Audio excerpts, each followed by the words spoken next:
eu gostaria de começar aqui discutindo o título proposto aqui pelo Pet e pelo Matheus, que são 2 anos de junho e a crise do lulismo. Eu acho que aqui o título já é um bom ponto de partida, porque ele levanta 2 ordens de questão. Primeiro de tudo é como a gente vai entender o próprio lulismo.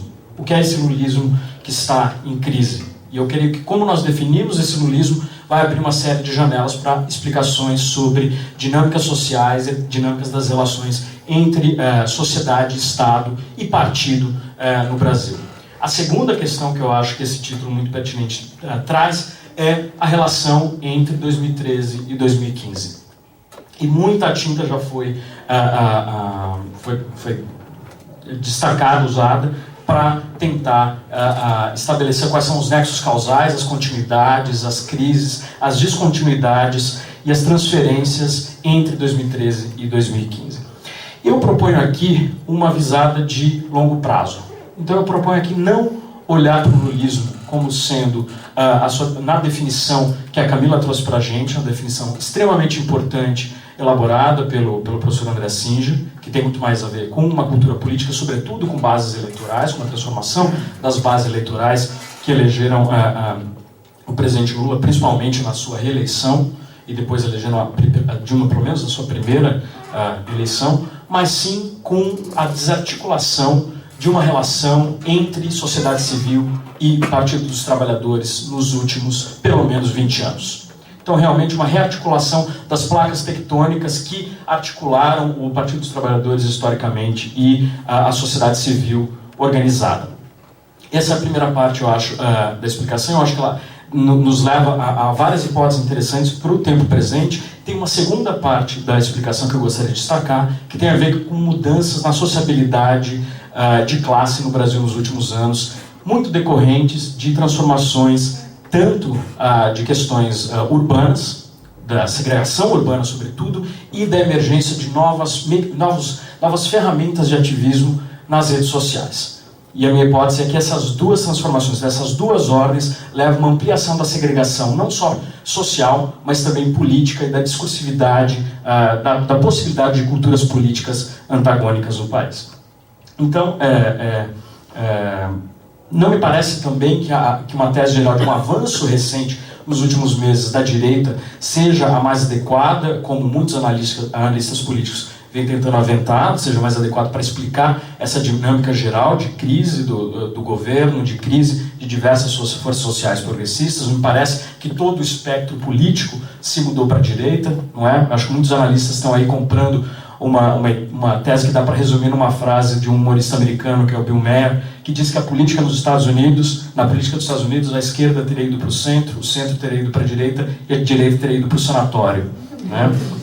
Não me parece que esse é o caso exatamente. Tem muito mais a ver com a rearticulação da institucionalidade política, mas é interessante, com as forças sociais num longo prazo. No limite, o que eu vou defender é que houve uma radicalização da polarização política no país, mas pela primeira vez em 30 anos, sem um partido articulador das forças de esquerda. E aqui lembrando que as forças de direita não precisaram, nesse período, de um partido articulador. Elas, em grande medida, já se fizeram representar, seja nos governos de transição, digamos assim, né, do período autoritário para o período democrático, seja no governo Fernando Henrique Cardoso, e, em grande medida, no interior do próprio lulismo, do pacto lulista de trazer a diferença para dentro do Estado. Uma diferença idealmente sem conflito. E a gente sabe os limites dessa tentativa. Então, e me parece que esse é o segundo nome do lulismo. Além daquela primeira definição do lulismo trazida pelo André Singer, me parece que essa segunda ideia de trazer a diferença para dentro do Estado é a segunda forma como o lulismo vem sendo descrito na literatura acadêmica recente e nos debates políticos atuais. Então, mudando aqui porque eu venho propondo, para olhar para o longo prazo, no processo de desarticulação daquela relação inicial entre o Partido dos Trabalhadores como uma entidade, pelo menos em certa medida, hegemônica dentro das forças progressistas populares de tipos diversos no país. Algo que se estrutura, evidentemente, desde a fundação do partido, no processo de lutas pela abertura política no país. Depois, no período constituinte e teve talvez o seu primeiro momento de transformação radical com as primeiras administrações do Partido dos Trabalhadores em uma série de governos locais em todo o país. Mas do que se trata exatamente essa rearticulação entre partido e forças populares? Eu concordo com vários analistas que vêm apontando, como por exemplo Perry Anderson, professor Lincoln Seco, que o PT ao longo do tempo, mesmo antes de chegar ao governo federal, ele se burocratiza, se profissionaliza e torna-se, com esses custos da profissionalização e da burocratização, uma eficiente máquina eleitoral. Ou seja, não é uma perda sem um ganho consequente. E não é algo que passou despercebido para muitas forças no interior do próprio partido. Tudo isso foi discutido por forças no interior do próprio PT. Há uma série de medidas para mensurar essa profissionalização, essa burocratização. Uma delas, que me parece bastante interessante, uma das diversas, é a composição dos congressos do partido. Se você compara as composições militantes, sindicalistas, militantes com cargos comissionados, funcionários públicos, do primeiro congresso, em 91, se não me engano, para o último congresso, 2 semanas atrás, a gente vê que o número de militantes nesses congressos, com cargos comissionados ou funcionários públicos, aumenta vertiginosamente.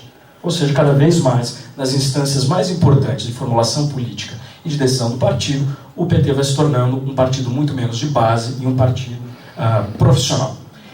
Isso não se deve só a escolhas estratégicas, se deve em alguma medida sim. Não é? Quer dizer, há um descolamento de um certo setor do Partido dos Trabalhadores que orbita em torno do Lula para uma estratégia mais profissionalizante, descolada inclusive da esquerda do partido. Isso vai gerar uma série de saídas de setores da esquerda do Partido dos Trabalhadores ao longo dos anos 90 e dos anos 2000, mas se deve também a processos que estão para além do próprio partido e para além das decisões, seja da CUT ou de outros grandes movimentos sociais ou sindicatos.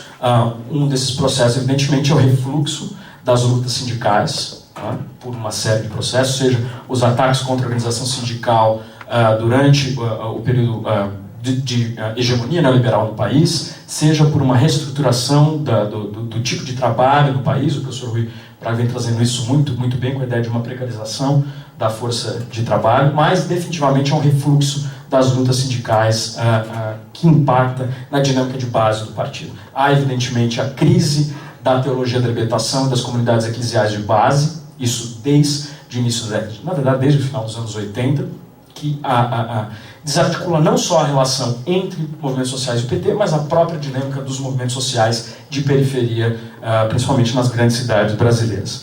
E uma série de esvaziamentos e crises em movimentos sociais específicos. O que eu conheço melhor, por exemplo, o movimento de moradia, que foi em grandes cidades, onde ele era bastante representativo nas periferias, foi massacrado, por exemplo, aqui em São Paulo, por uma sequência de governos Maluf, Pita. Só começa a esboçar uma recuperação muito lenta no governo Marta, e nunca chegou. Agora, muito recentemente, vem ganhando uma certa dinamicidade novamente, com o programa Minha Casa Minha Vida e com a articulação de movimentos não alinhados historicamente ao Partido dos Trabalhadores. Mas todo esse ecossistema da esquerda na sociedade civil vai se enfraquecendo e, com isso, o partido, também por suas dinâmicas próprias, vai se burocratizando.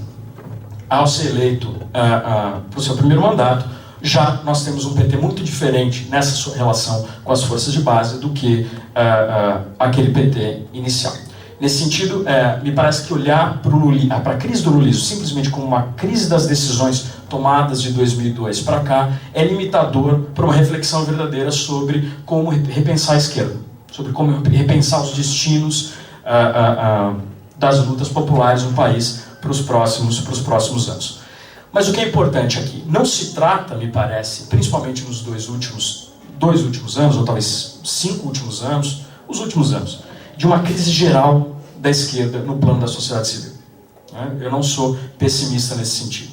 O que eu acho que houve, de fato, principalmente isso é visível a partir de 2013, é uma ampliação de um ativismo na sociedade civil, em vários níveis. Mas um ativismo desarticulado de um partido, de alguma forma, centralizador de um horizonte ou nacionalizador das lutas. Para muitas pessoas que vêm estudando agora o ativismo nas periferias, me parece, né, conversando com várias delas, o Jonas que está aqui com a gente é uma delas, é notável quanto tem havido um reavivamento de uma diversidade de coletivos, movimentos sociais de juventude periférica, movimentos sociais de mulheres, LGBT, uma diversidade de movimentos sociais, em geral pequenos, não articulados a grandes estruturas, sejam partidárias ou de movimentos que proporcionam uma coluna vertebral, do tipo CUT, UNI, MST e por aí vai, mas que vem reavivando a vida na sociedade civil brasileira de forma bastante politizada, mas desconectada desse partido que foi hegemônico, no meu ver, ao longo do último período de lutas sociais no país. Então essa para mim é a primeira dinâmica que explica principalmente o porquê do enfraquecimento da esquerda no enfrentamento de um avanço em uma série de aspectos no nível de organização das forças conservadoras. Há um segundo aspecto, e agora eu entro nas questões de segregação, que me parece que é o mútuo reforço entre processos de aumento de segregação urbana e processos de segregação do nível discursivo, principalmente trazidos pelas redes sociais, pela disseminação das redes sociais em toda a sociedade. Isso não pode ser deixado de lado. Acho que há um discurso que foi montado inicialmente para pensar o impacto das redes sociais na política, me parece que o Castells é o grande nome associado a esse discurso, que acentuava muito corretamente, mas de forma limitada, que as redes sociais tinham uma afinidade eletiva forte com movimentos sociais autonomistas, com um tipo de ativismo rizomático, não hierárquico e muito desconfiado da forma partido. Eu acho que isso é verdadeiro para uma série de movimentos. A gente tem o MBL aqui, que me parece uma dessas formas importantes. Em outros lugares do mundo, há outros exemplos fundamentais. Por exemplo, todas as ondas de protesto na Espanha, no M15, que surge inicialmente de fóruns online, e depois se espraia, mas a cultura política horizontal, autonomista daqueles fóruns continua com a modificação das manifestações e, de alguma forma, hoje influencia a formação do Podemos, inclusive com sucessos eleitorais recentes. Mas há um segundo aspecto das redes sociais, que é uma radical segregação do discurso político. Não é?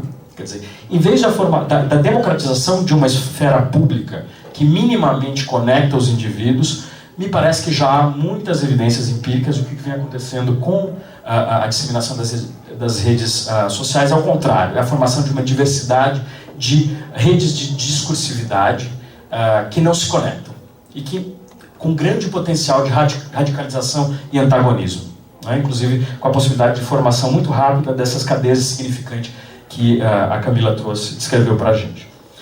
No caso brasileiro, isso se soma, me parece, com um avanço na segregação urbana, da sociabilidade urbana.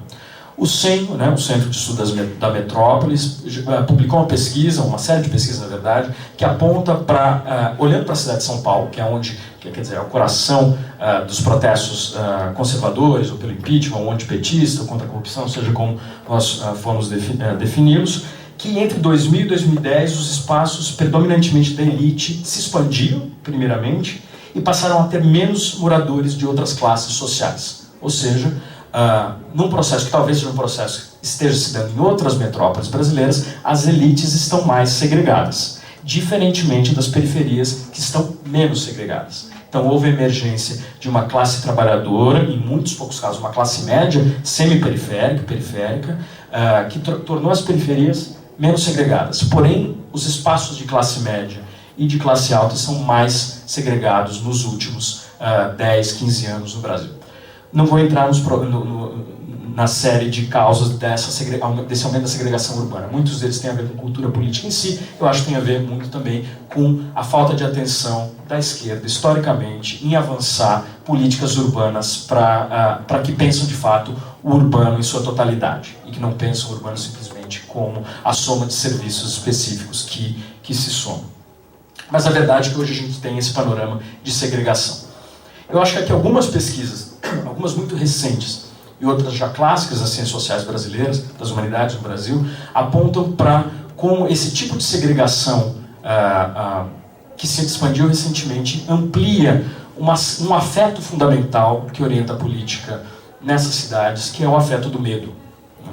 E a pesquisa recente uma das mais interessantes para pensar isso é a pesquisa do professor Christian Dunker, que vem falando da lógica do condomínio, da expansão e aprofundamento da lógica do condomínio e da segregação radical entre não só entre classes sociais, mas famílias e o resto da sociedade. Como isso altera estruturas de autoridade e possibilidade de gramáticas compartilhadas, gramáticas sociais e políticas compartilhadas. Eu diria que, e não é a primeira vez, só abrindo aqui um pequeno parênteses, pensando alto, em que esse processo de segregação gerou radicalização de uma cultura política antagônica a acordos em nível nacional que propunham, pelo menos de forma limitada, o avanço de causas sociais. Tomando agora de novo a pesquisa do professor Singer, ele compara muito o avanço do lulismo com a formação da coalizão rooseveltiana nos Estados Unidos, a coalizão do New Deal, a partir da década de 30, que se estenderia até a década de 60. Quer dizer, uma das fontes de quebra dessa articulação, dessa coalizão do New Deal, foi o avanço eleitoral do Partido Republicano entre brancos de classe média suburbanos. Aquilo que o Nixon, na campanha de 1969, chamava de maioria silenciosa. Quem era essa maioria silenciosa? Essa coalizão conservadora ou de centro, não necessariamente de extrema-direita, mas que se opunha ao tipo de levante social que vinha acontecendo nos Estados Unidos em finais da década de 60. Radicalização do movimento de direitos civis, pacifismo, a série de protestos contra a guerra no Vietnã e por aí vai. E, evidentemente, contra a concessão, mesmo que limitada, de direitos sociais sustentada por aquela coalizão do New Deal. Então, acho que se o lulismo tem alguma semelhança com aquela coalizão, talvez a crise dele também o tenha. Uma hipótese para se pesquisar. Mas quais são os impactos verdadeiros da soma dessas segregações? A segregação da discursividade nas redes, a segregação da sociabilidade urbana. E parece que isso impacta de forma definitiva a gramática política emergente de classes médias, de centro-direita ou direita. E aqui há um espectro que a gente poderia detalhar, não vou fazer isso agora, mas em dois aspectos fundamentais. O primeiro é uma ampliação da demofobia, uma ampliação, um aprofundamento de uma aversão ao popular entre essas classes sociais, que tem uma série de manifestações diferentes. Talvez uma manifestação bastante brasileira daquilo que o Jacques Rancière chama de ódio à democracia. Não a democracia liberal, no sentido das instituições, mas a ideia fundamental da democracia de que todos os indivíduos têm capacidade de opinar sobre os destinos da sua vida em comunidade, e capacidade igual e direito igual. Isso que é o locus fundamental de antagonismo do pensamento conservador desde sempre. Quer dizer, o cerne do pensamento conservador em várias das suas manifestações é uma ansiedade profunda quanto à perda do poder político ou a ameaça da perda desse poder político e da distinção de uma forma mais geral. Então, quer dizer, uma mudança de cultura política e dos discursos políticos. Há uma segunda manifestação, me parece, dessa segregação, que é a própria sociabilidade desses protestos mais recentes. Então, qualquer um tenha ido para os protestos em 2015 como observador, percebeu que a unidade de sociabilidade fundamental dos protestos não eram grupos de amigos, não era o sindicato, não era a indústria, não era um coletivo do bairro e por aí vai, mas era a família. A família, as pessoas estavam na rua enquanto transposição do privado para o público. Quer dizer, a unidade fundamental em que as pessoas saíram era a família. Você via os avós, os pais, os filhos, os cachorros, em alguns casos, não todos, para não cair na vulgarização da descrição da mídia das empregadas, mas óbvio, isso é mais particular do que foi descrito, e casais de namorados, enfim, uma articulação que não passava do núcleo familiar. Então, essa radical segregação e essa lógica do condomínio, ela associada, impacta não só a cultura política desses setores, mas também a forma como eles entendem a relação do privado com o público como transposição das dinâmicas das dinâmicas do lar. Me parece muito interessante também que o grito inicial do início desses protestos foi a forma mais avançada que a gente pode imaginar de transposição do privado para o público, que foi a revolta das varandas, ou a série de revolta das varandas. Quer dizer, eu não consigo imaginar um tipo mais ideal de reflexão sobre o republicanismo, sobre o público, a partir do privado. Quer dizer, você nem sai de casa, você vai até a varanda, até a janela, enfim, e a partir daí você vê a formação de uma certa coletividade simbólica, sonora, por aí vai, um certo compartilhamento de posicionamentos minimamente difuso, mas sem nenhuma necessidade de quebra da lógica do lar, da lógica do privado. Você não precisa se incluir em coletivos que permitam com que você mude sua posição de pensar e aceite a posição do diverso, do outro, do diferente.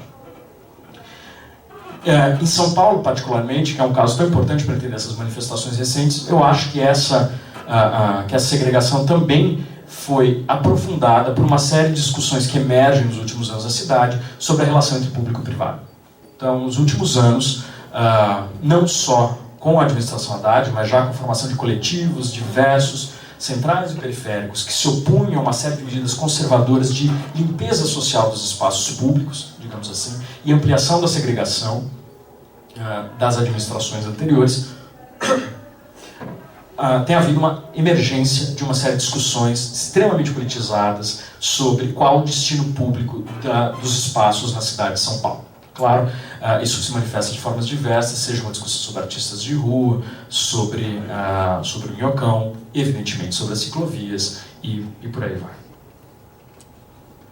Então, só para concluir, eu gostaria de concluir com 3 questões, já que eu acho que é um momento, pelo menos dentro das minhas capacidades, de levantar questões muito mais do que apontar caminhos de resposta, pelo menos caminhos políticos. Eu tentei apontar alguns caminhos limitados, mas analíticos, mas não políticos. Então, eu gostaria de colocar aqui 3 questões para a gente pensar junto, daqui para frente, sobre, dado um estado de coisas descrito mais ou menos nessas linhas. Primeiro, quais os limites potenciais de uma esquerda sem a existência de um partido articulador colocado no horizonte presente?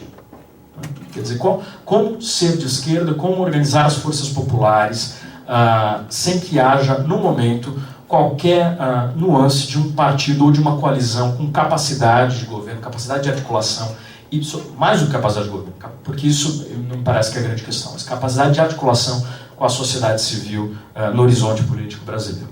A segunda questão, eu acho que é uma radicalização dessa primeira e uma internacionalização dessa primeira, porque me parece que hoje nós vivemos um momento de inflexão político que coloca um questionamento sobre os destinos da própria forma partido e das instituições da democracia liberal, da democracia representativa.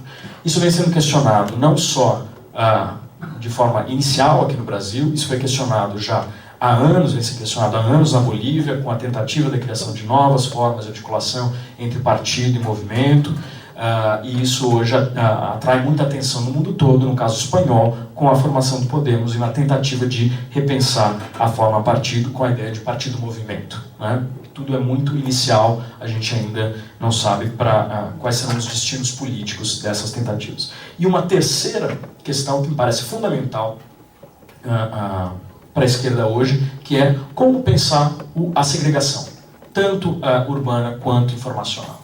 Quer dizer, como nos posicionarmos para não ampliar ainda mais, mas transformar produtiva em termos de discurso sobre direitos, avanços de causas populares e avanços sobre a letra da lei da Constituição de 88, né, do espírito da lei da Constituição de 88, na garantia de direitos fundamentais e nos avanços populares, que é algo que eu acho que a esquerda toda deve, desde a sua formação inicial.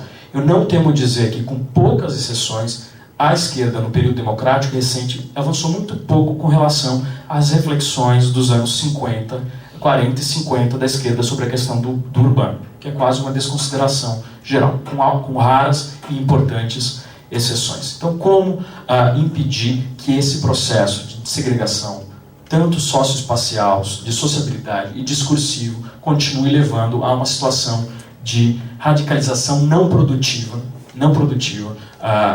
da discursividade política e das gramáticas políticas vigentes na sociedade. É isso, muito obrigado.